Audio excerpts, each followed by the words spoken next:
febrero del 2017. ¿Qué tal? Muy buenos días. Bienvenidos todos a su programa Contacto Directo. Hoy son nuestros invitados Aparicio Caicedo, asesor jurídico del Movimiento Creo, y Byron Pacheco, secretario nacional del partido Avanza, en debate sobre la consulta popular para prohibir que puedan ser funcionarios públicos de elección popular o de libre nombramiento los ciudadanos que posean bienes o capitales en paraísos fiscales internacionales. También hoy estará con nosotros Ramiro García, presidente del Colegio de Abogados de Pichincha. El colegio ofrece a la Fiscalía la traducción de las 26 hojas de la Fiscalía brasileña sobre los sobornos pagados por Odebrecht en el Ecuador. Lo vamos a revisar. La actualidad, los protagonistas, el análisis y la información en Contacto Directo.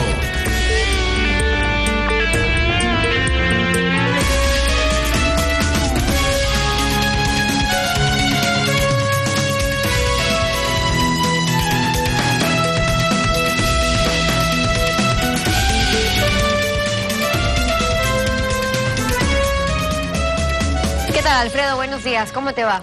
Muy bien, Estefi. Buenos días. Buenos días a todos. El día de las elecciones se realizará una consulta popular convocada por el presidente de la República como un pacto ético en la lucha contra la corrupción.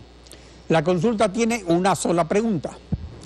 ¿Está usted de acuerdo en que para desempeñar una dignidad de elección popular o para ser servidor público se establezca como prohibición tener bienes o capitales de cualquier naturaleza en paraísos fiscales? Y luego establece que en el plazo de un año la Asamblea Nacional reformará las leyes pertinentes para adecuarlas al pronunciamiento popular. Hemos invitado a debatir sobre el tema a Aparicio Caicedo, asesor jurídico de Creo, y a Byron Pacheco, secretario general de Avanza. Uno por el no y otro por el sí. En la primera parte con Alfredo y en la segunda conmigo, las preguntas tendrán 1 minuto para ser respondidas. Van a ver un reloj que aparece también en sus pantallas que marcará la disminución del tiempo y al final del minuto se desvanece el audio.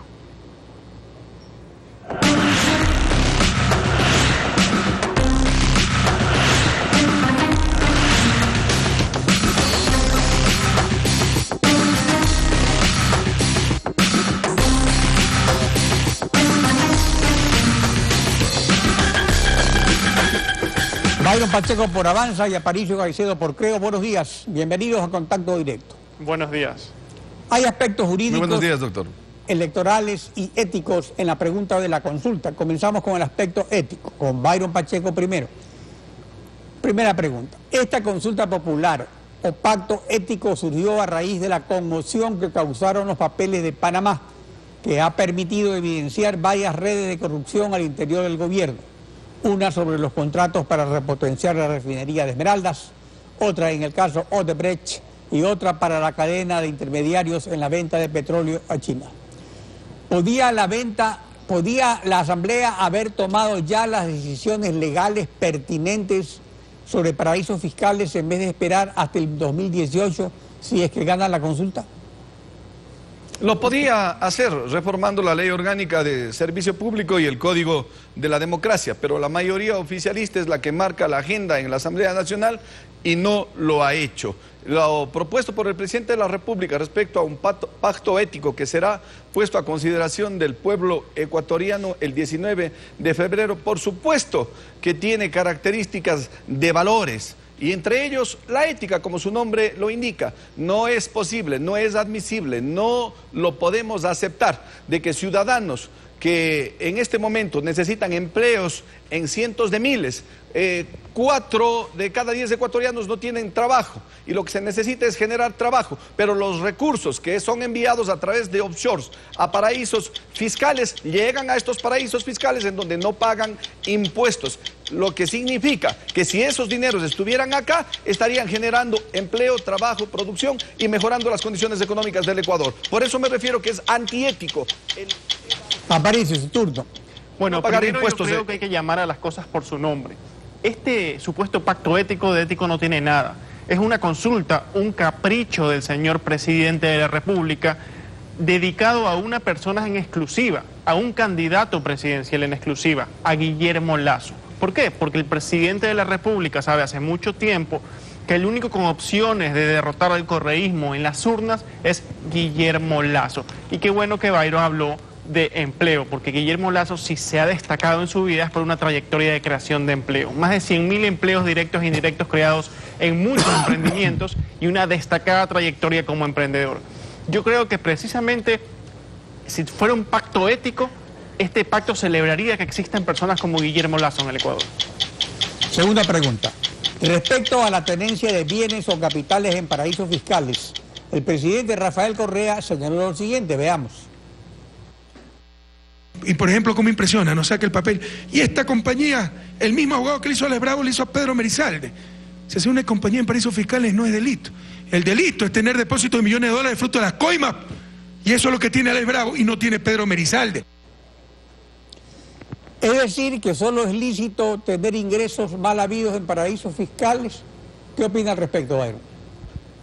Es lícito tener dineros fuera del país siempre que se haya pagado los impuestos respectivos ante el Servicio de Rentas Internas, siempre que esos dineros tengan un origen limpio, sano y transparente, porque en algunos de los casos, o en la mayoría de los casos, cuando hablamos de corrupción, cuando hablamos de colusión, cuando hablamos de evasión, esto va de la mano con los paraísos fiscales.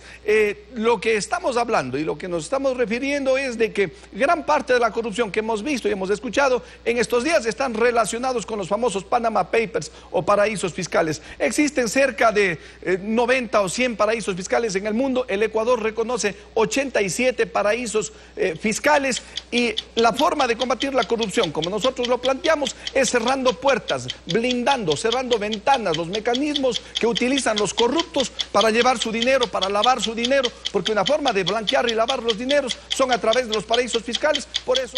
Aparicio, su turno. Sí, definitivamente hay que tener algo muy claro. La moralidad de la riqueza se establece por su origen, no por su destino.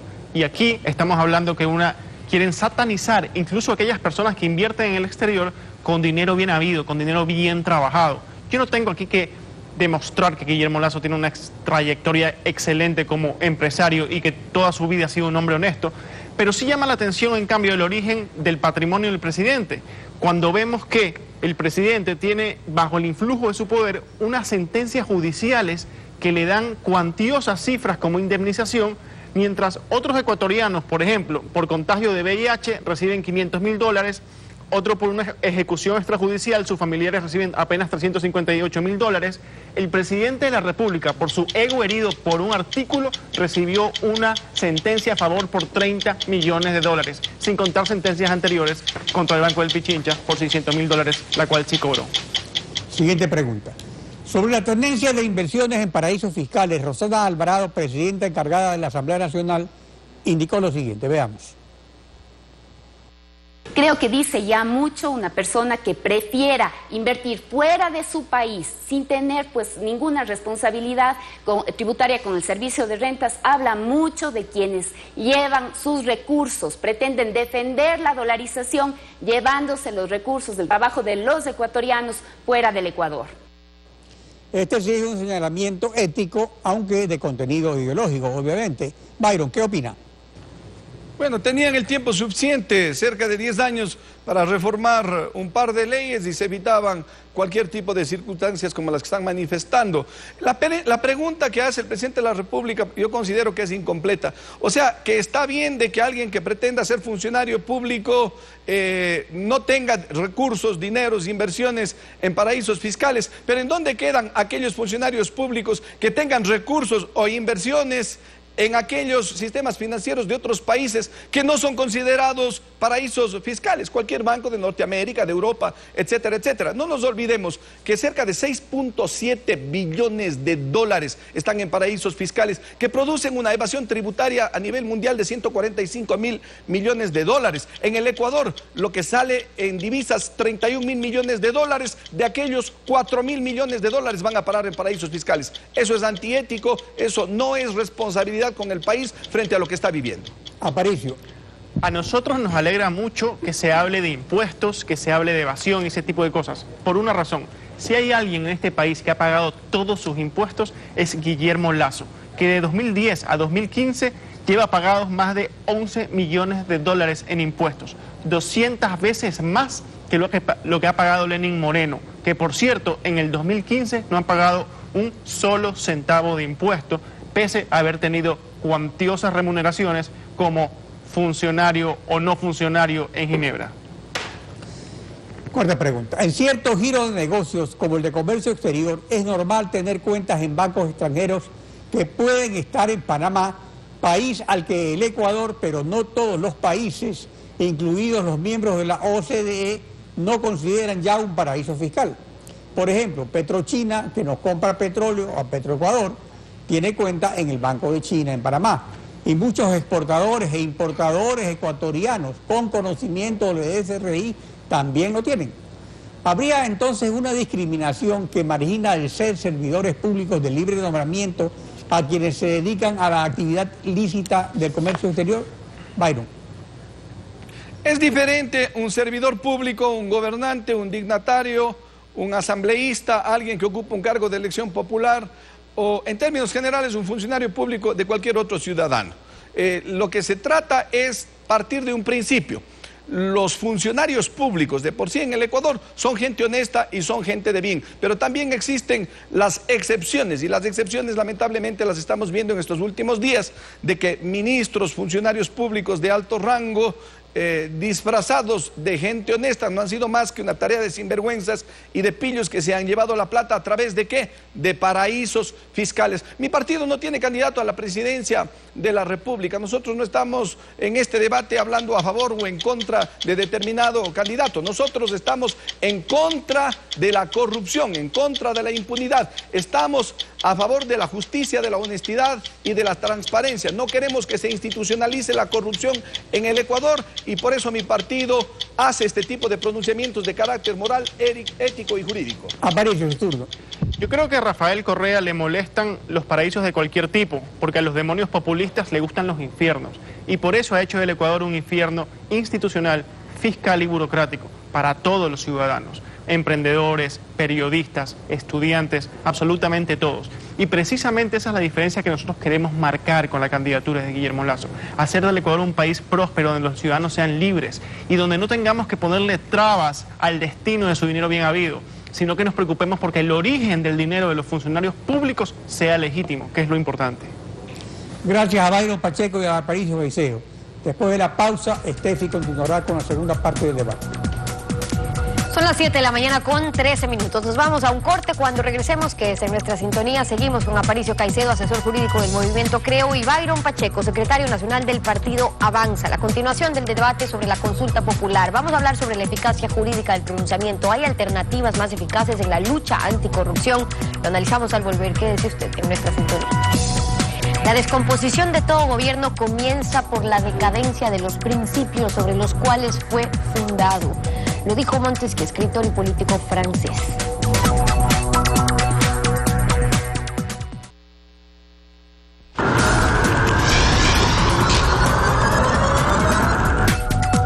Son las 7:18, Byron Pacheco de Avanza y Aparicio Caicedo de Creo. Nuevamente, bienvenidos y buenos días. Buenos días. Buenos días, Steffi. Buenos días. Vamos a empezar ahora con Aparicio Caicedo. Se ha señalado la inconstitucionalidad también de la consulta porque reforma directamente, sin seguir el trámite señalado en la Constitución, esos requisitos para ser elegido presidente de la República. Están determinados en el artículo 142 de la Constitución, que dice: el presidente debe no encontrarse incurso en ninguna de las inhabilidades o prohibiciones establecidas en la Constitución.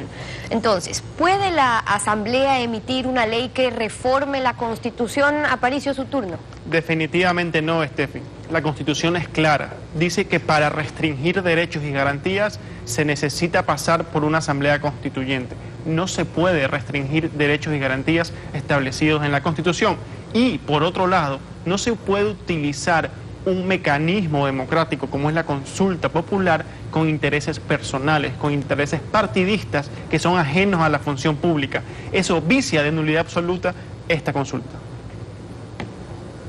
Byron Pacheco, su turno, en cambio, sobre el mecanismo igual.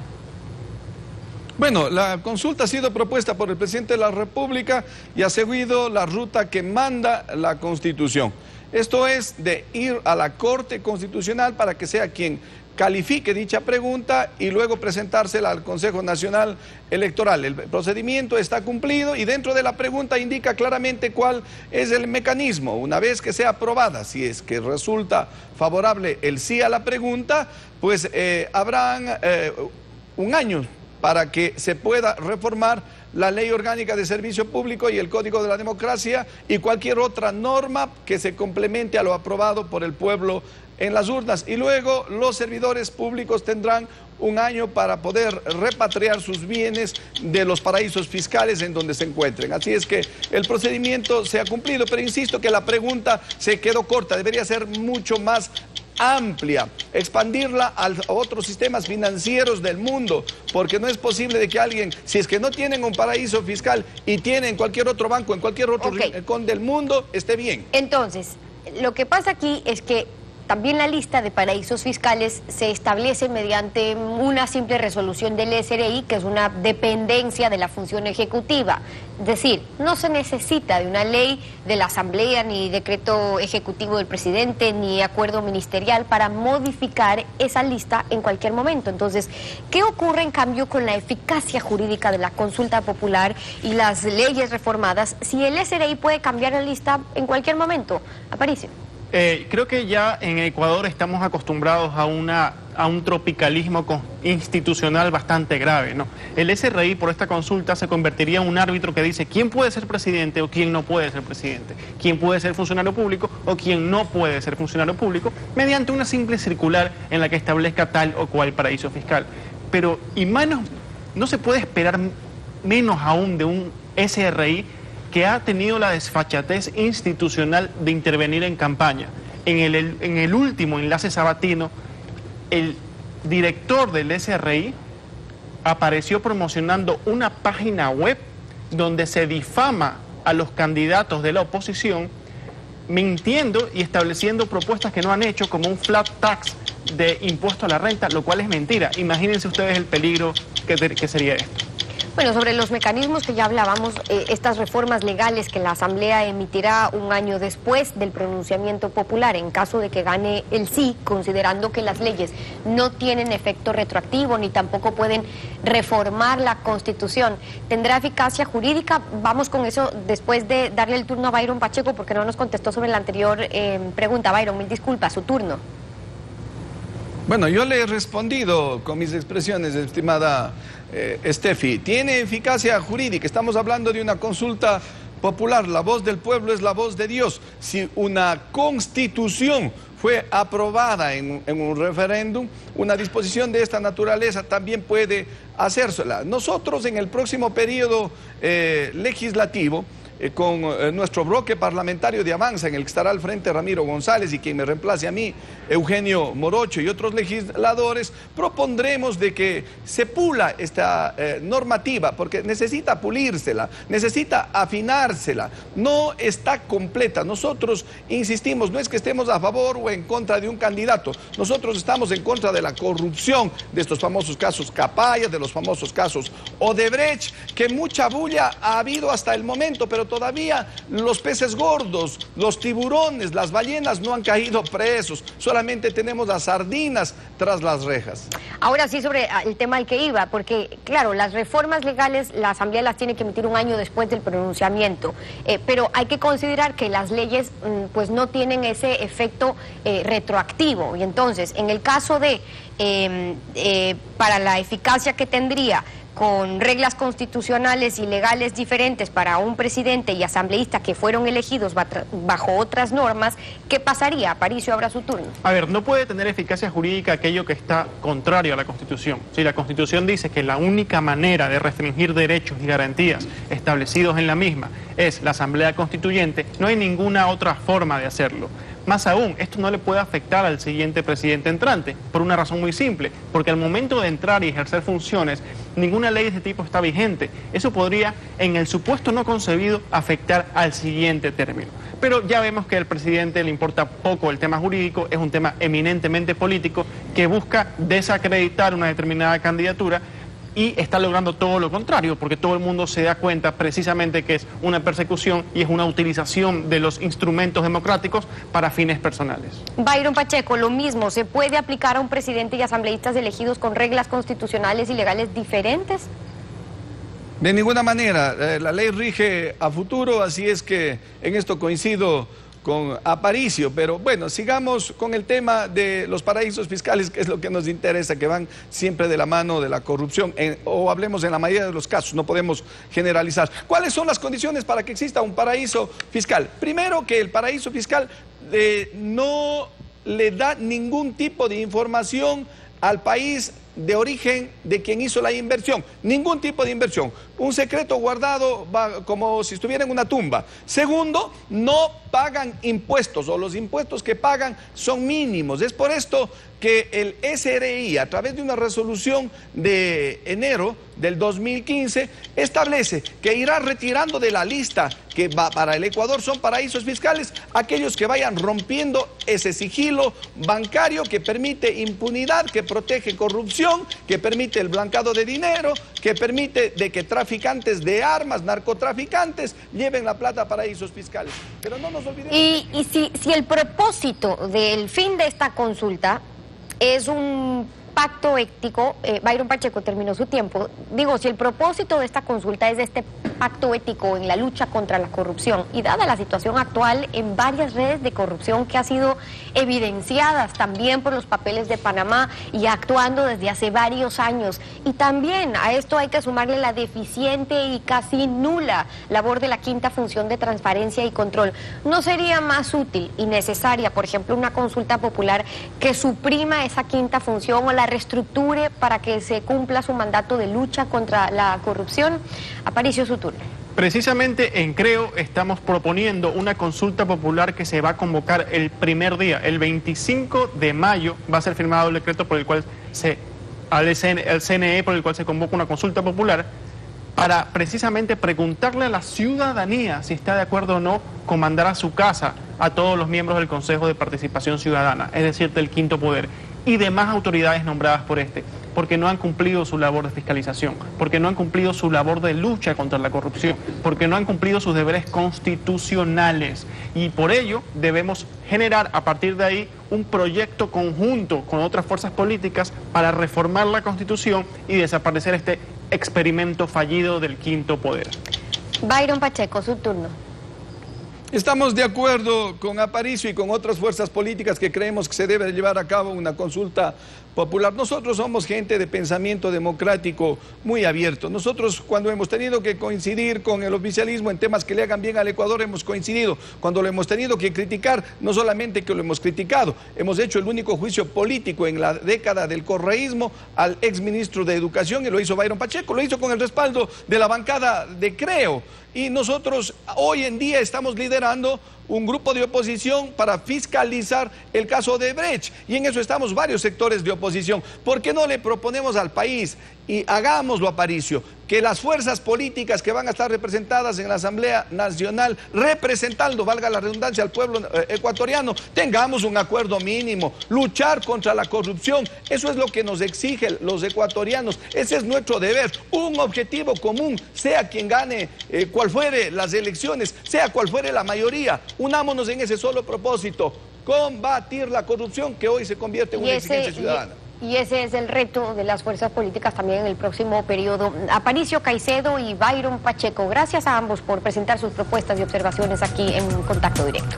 Muchas gracias, Son las 7 de la mañana con 28 minutos, tiempo de irnos a una pausa. Cuando regresemos estará Ramiro García, presidente del Colegio de Abogados de Pichincha. El colegio ofrece a la Fiscalía la traducción de las 26 fojas de la Fiscalía brasileña sobre los sobornos pagados por Odebrecht en el Ecuador. Regresamos con ese tema, quédese usted en nuestra sintonía.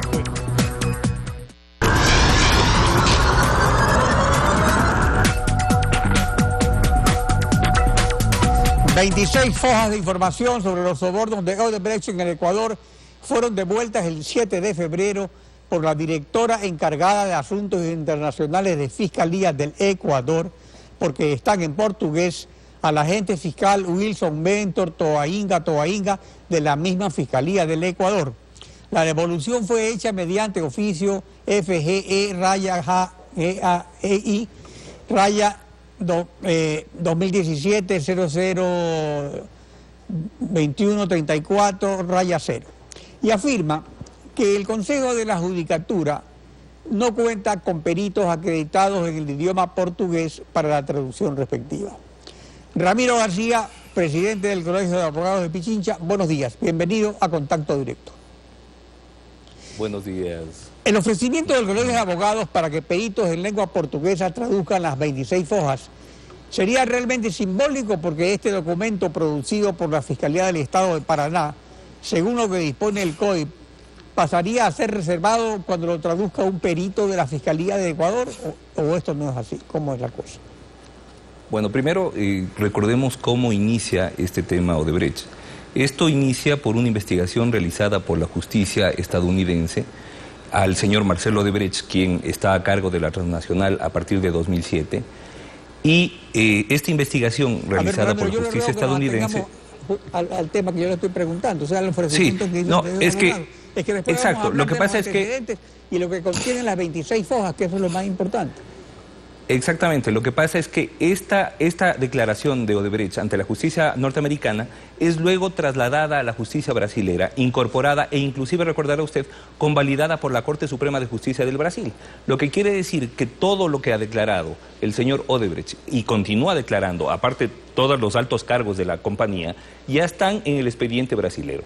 A este expediente han accedido las fiscalías de Colombia, de Perú, de República Dominicana, de Panamá, entre otros países. Las únicas fiscalías que no han accedido a este expediente son Ecuador y Venezuela. Recordemos que por la Convención de Nassau, las fiscalías a nivel internacional están obligadas a colaborar entre sí y darse mutuamente información, lo que quiere decir que si la Fiscalía del Ecuador no tiene esa información, es o porque no la ha solicitado o porque ya la tiene y no la ha hecho pública. Yo le estoy preguntando es respecto a la devolución al mismo fiscal Tobainga porque está en portugués. Bueno, es decir, ¿qué efectos tiene el ofrecimiento que hace el Colegio de Abogados? ¿Qué efectos también tiene? Y ratificamos... No, primero no hemos recibido ninguna respuesta. Segundo, ratificamos nuestro ofrecimiento. Todo papel, todo documento que llegue en cualquier idioma, nosotros a nuestro costo como Colegio de Abogados nos ofrecemos a traducirlo inmediatamente y en menos de 24 horas la Fiscalía tendrá el documento en español. Que no se tome este tema como pretexto para no investigar, y porque ya de verdad es impresentable que el Ecuador es el único país que no tiene un solo procesado por el tema Odebrecht, mientras en otros países, inclusive expresidentes, como el caso del presidente Toledo, en el caso peruano, ya se encuentran con orden internacional de captura. Bueno, respecto a la traducción de los documentos, Gustavo Yal, presidente del Consejo de la Judicatura, señaló lo siguiente, veamos. De confirmarse esa devolución, eso sería una barbaridad, porque en primer lugar les comento que solamente en el año 2016 hemos obtenido de manera extraordinaria 8 peritos traductores en lengua portuguesa de manera inmediata para cubrir cualquier necesidad procesal. El Consejo de Judicatura no ha recibido ningún pedido formal de que se busque un perito de esa naturaleza. Ya hemos conseguido peritos en serbio, en croata, peritos en lengua pakistaní, en fin, de lenguas mucho menos comunes. Se ha resuelto el tema en menos de 48 horas. Entonces, si no es verdad que el Consejo de la Judicatura no tiene peritos en portugués, ¿cuál es el efecto de esta devolución dentro de la misma Fiscalía del Ecuador? Porque los papeles siguen aquí. Lo que está diciendo el doctor Yalc es que Fiscalía miente al decir que no cuenta con peritos en portugués a disposición. Lo que quiere decir que deliberadamente se está retardando la investigación, se está haciendo todo lo posible por trasladar en el tiempo este tema y no iniciar adecuadamente la investigación que debe hacerse. Ahora, veamos qué está ocurriendo dentro de esta investigación, porque por su parte el agente fiscal Wilson Tobainga del Ecuador, a quien se devolvió las 26 hojas, ha solicitado a la Fiscalía de España que recete declaración al abogado Rodrigo Tacla de Odebrecht, detenido en España y acusado de ser en algunos casos el sobornador a nombre de Odebrecht. ¿Qué importancia tiene la declaración del abogado Tacla si en las 26 hojas está lo que confesó el dueño y administrador de la compañía que pagó los sobornos? Bueno, a ver, Marcelo Odebrecht dirigía todo un esquema. Esto hay que entenderlo desde la lógica del delito económico transnacional. Hay una cabeza, esta cabeza establece las políticas de la compañía, en este caso políticas delictuales, políticas de sobornos, pero esos sobornos son ejecutados por los mandos, por los segundos niveles. Este abogado Tacla, al parecer, era uno de los segundos niveles y encargado, entre otros, del Ecuador. Así que resulta sumamente importante el conocer qué es lo que tiene que decir él, porque seguramente dirá a quienes entregó esos 33.5 millones que el señor Marcelo Odebrecht reconoce haber entregado en el Ecuador a funcionarios gubernamentales desde 2007 hasta 2016. Bueno, el señor Tacla iba a declarar ayer, hoy día, mañana, no se sabe, en español en España. Ahora, ¿qué resulta? Que estas 26 hojas en portugués que están ahí en el escritorio de Tobainga provienen de la Fiscalía del Estado de Paraná, donde está apresado Marcelo Odebrecht, propietario y expresidente ejecutivo de la constructora Odebrecht, quien con pruebas confesó sus sobornos para obtener que su pena sea reducida a la mitad, de 23 años a 10 años y cumplida en su casa. O sea, ¿tiene alguna justificación legal válida que esta documentación que está en el Ecuador no se procese porque está en portugués? No, en absoluto. Esto hasta como pretexto es impresentable. Y es por eso que inmediatamente nosotros como Colegio de Abogados de Pichincha nos hemos puesto a las órdenes de Fiscalía para que, si es que ese es el problema, pues nosotros se lo solucionamos inmediatamente.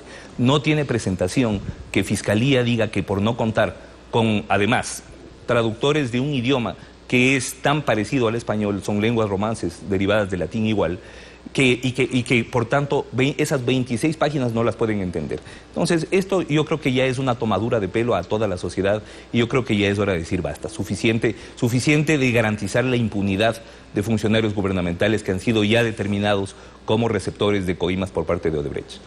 Además aquí hay un detalle, los nombres en portugués y en español y en francés y en inglés son iguales.